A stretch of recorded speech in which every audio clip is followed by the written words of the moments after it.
Okey, kelas bahagian ini Miss akan bincang dengan anda keseimbangan pasaran persaingan sempurna jangka panjang daripada untung kurang normal kepada untung normal. Okay, daripada untung kurang normal kepada untung normal. Kita fahamkan beberapa benda dulu. Kalau PPS dalam jangka masa panjang, dia hanya akan dapat untung normal. Bermaksud kita punya AR mesti sama dengan AC, baru panggil untung normal. Kalau jangka panjang, bermaksud dia sama dengan LAC. Kalau untung kurang normal, bermaksud AR kurang daripada AC dalam jangka masa pendek ke untung normal. Kenapa pada akhirnya PPS jangka masa panjang hanya dapat untung normal sahaja? Hal ini kerana dia terdapat satu ciri iaitu kebebasan masuk keluar.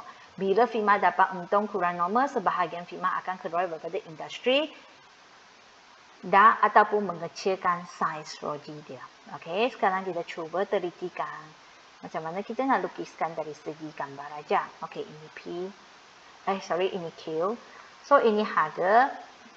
Apa yang kita fahamkan ini adalah harga, price, cost and revenue. Revenue adalah hasil. So dekat sini. Okay, ini adalah pasaran. Ini adalah figma PPS, pasaran persaingan. Figma pasaran persaingan sempurna. Okay, pada mulanya kita fahamkan keseimbangan pasaran adalah tercapai apabila DD bersilang dengan SS. Maka kita fahamkan masukkan ini adalah keluk penawaran SS asal. Maka kita dapatkan keseimbangan asal pada tingkat harga P0. Okay, so ini adalah E0 dan juga Q0. So pada tingkat harga P0, figma PPS menerima dia sebagai harga jualan. So ini so P0, ini adalah AR0, MR0, ataupun sama dengan DD0. Okey, kita fahamkan dia mendapat untung kurang normal. Bila lukis untung kurang normal, kita akan lukis dari sebelah sini terlebih dahulu. Okey, ini adalah teknik melukis. So this become to your SMC0. Pertama kita lukis ini, kedua kita lukis ini. Maka kita dapatkan titik keseimbangan dekat sini E0, ini adalah Q0 dan P0. Dapat untung kurang normal. Kalau boleh yang sini SAC lukis tinggi dekat atas ni. Okey, untuk memudahkan kita nanti nak lukis bentuk U. Okey, maka kita tengok naik ke atas. So ini adalah cost. Yang misal letak titik A ada cost. Adalah cost A cost unit. So misal letak ini B. Nampak tak? Ini adalah AC lebih daripada AR. Kerugian untung kurang normal adalah kawasan P0, B, A, E0. Okay, sebab hasil AR darah Q is O0, P0, E0, Q0. Okay, apa yang anda lukis dekat sini, anda tulis terlebih dahulu. So dekat sini keseimbangan pasaran, is mean this one, tercapai pada titik tercapai pada titik E0, P0 dan Q0 apabila keluk SS0 bersilang dengan DD. Okay. Maka figma PPS menerima ataupun menetapkan P0 sebagai harga jualan.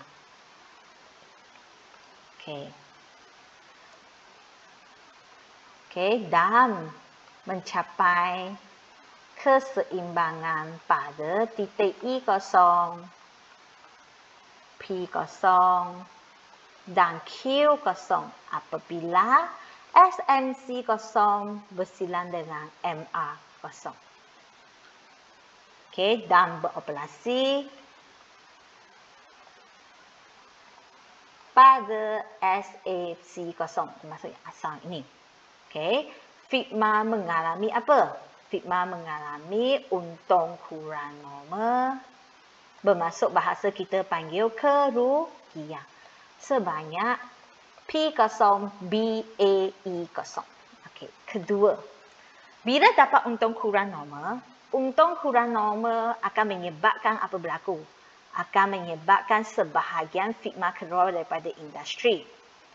Okey, sebilangan figma keluar. Figma nampak? Misal tulis figma. Okay, PPS keluar dari industri dan mengecilkan. Yang tak keluar punya mungkin dia mengecilkan production dia, mengecilkan saiz logi. Jadi penawaran berkurang dan keluk penawaran beralih ke kiri dari SS0 ke S1 S1. Okay, dan mencapai keseimbangan baru pada titik I1, P1 dan Q1. Okay, so maka kita fahamkan dia beralih ke kiri dekat dekat kita punya industri tu. Okay, misal cuba. Okay, saya cuba tukarkan warna. Okay, come. Okay, kalau penawaran kita beralih ke kiri. Ingat dekat sini ya, beralih ke kiri, jarak dia sedikit saja. Untuk memudahkan kita nanti nak lukis keseimbangan jangka masa panjang. Okay, berbentuk U itu. Okay, maka kita fahamkan keseimbangan baru adalah dekat P1, I1. Okay, bila dia mencapai keseimbangan pada I1, P1 ini, Figma PPS akan menerima P1 sebagai harga jualan. Dia akan menerima P1 sebagai harga jualan. Wait, dia akan menerima P1 sebagai harga jualan. Okay, so wait.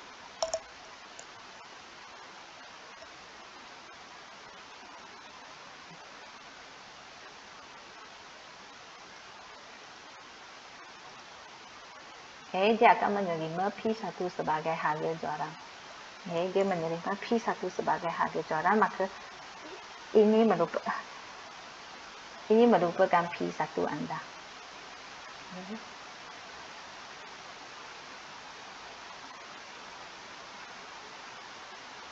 Okay, ini merupakan P1 anda. Maka ini become to your AR1 equal to MR1 equal to DG1.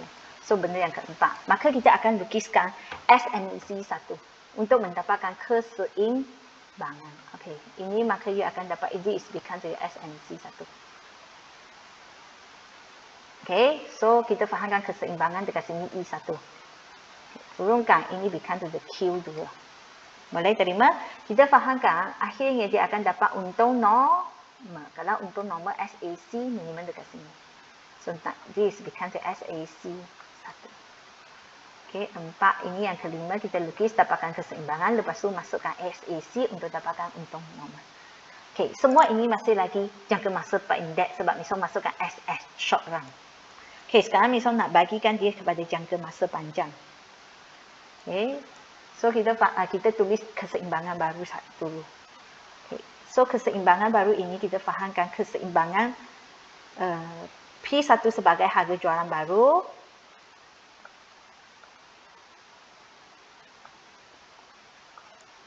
Figma mencapai keseimbangan pada titik I1. Okey. Q1 apa berlaku? SMC1 bersilang dengan MR1. Okey. Dan beroperasi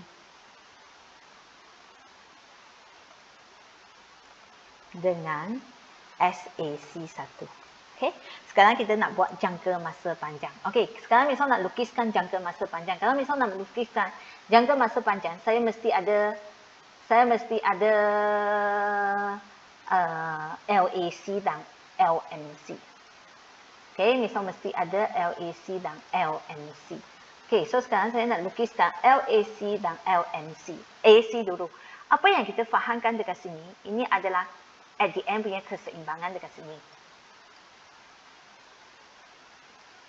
Okey, kita fahamkan nanti keseimbangan akhirnya dekat sini. Kita fahamkan sekarang saya mesti berbentuk U. Saya fahamkan ini adalah meningkat. Okey, let's say dia bertangent dekat sini. So, maka misal kalau lukiskan LAC ini naik, dia mesti bertangent dengan dia mesti bertangent dengan SAC yang sedang meningkat. Okey, dia mesti bertangent dengan SAC yang sedang meningkat. Okey, so misal cuba letakkan dekat sini.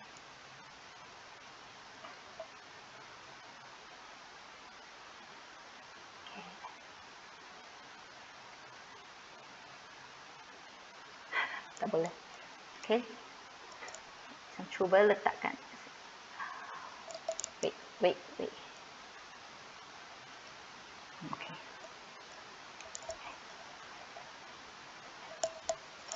Okey. Saya cuba bagi dia cantik sikit. Okey. Sebab ini tak cukup cantik. Okey. Kalau kita fahamkan ini akan naik saja. Okey, dia naik. Okey, dia mesti bertangent satu titik.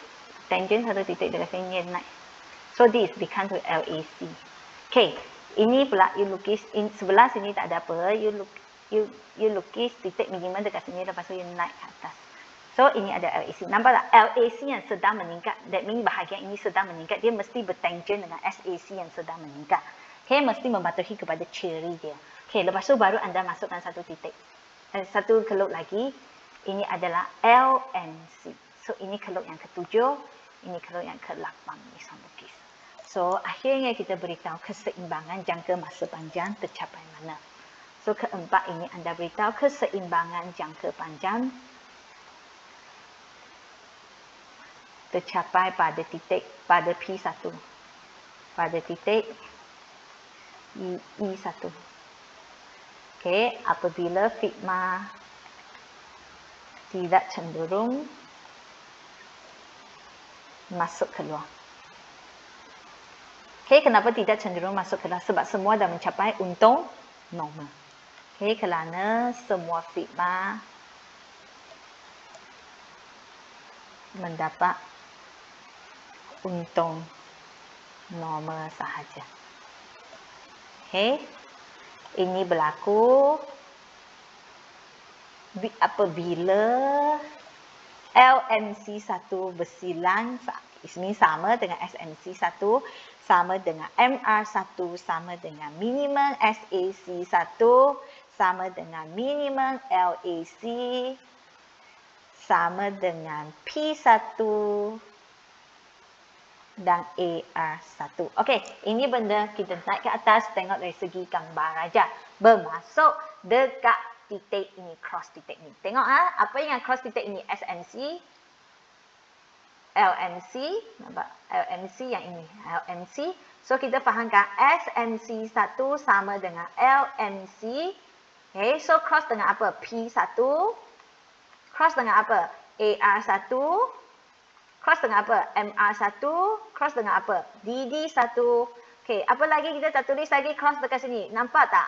SAC1 bermasuk SAC1 punya minimum. Dan juga LAC ada tak? Yes, juga LAC ni minimum. Inilah masuk dia. Okay, dah? Okay, so kalau misal hanya spreadkan ini keluar, kalau saya spreadkan ini keluar, you akan nampak satu benda is like that. Okay, PCR, ini Q. You akan nampak satu benda is like that. So this become to AR1, MR1, DD1. Okay, you akan nampak satu benda is panggil LMC1. Okay, you akan nampak lagi is panggil LAC1. Pada masa yang sama, you akan nampak SAC1. Okay, pada masa yang sama, you akan nampak SNC1. Okay, semua cross melalui titik ini. Maka benda ini memainkan peranan yang sangat penting. Kena ingat part ini. Okay, so bahagian keseimbangan PPS, untung kurang normal ke untung normal, setakat ini sah.